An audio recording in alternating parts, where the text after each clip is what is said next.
امام علی علیہ السلام سے ایک شخص آ کر پوچھنے لگا، یا علی، کیا کوئی ایسا عمل ہے جس سے موت ڈرتی ہے؟ تو امام علی علیہ السلام نے فرمایا،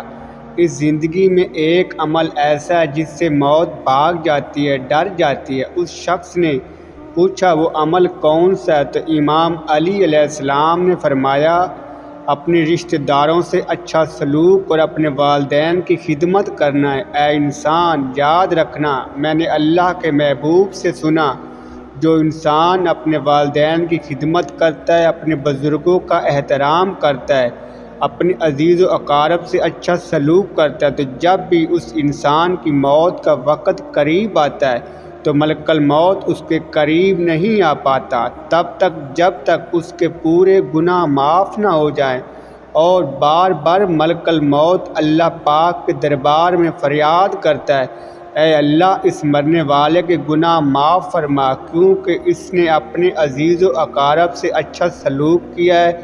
اپنے والدین کی خدمت کی ہے، اور یوں اس انسان کے سارے گناہ معاف ہو جاتے ہیں اور اللہ پاک کی رحمت سے گزر کر جنت الفردوس میں داخل ہو جاتا ہے۔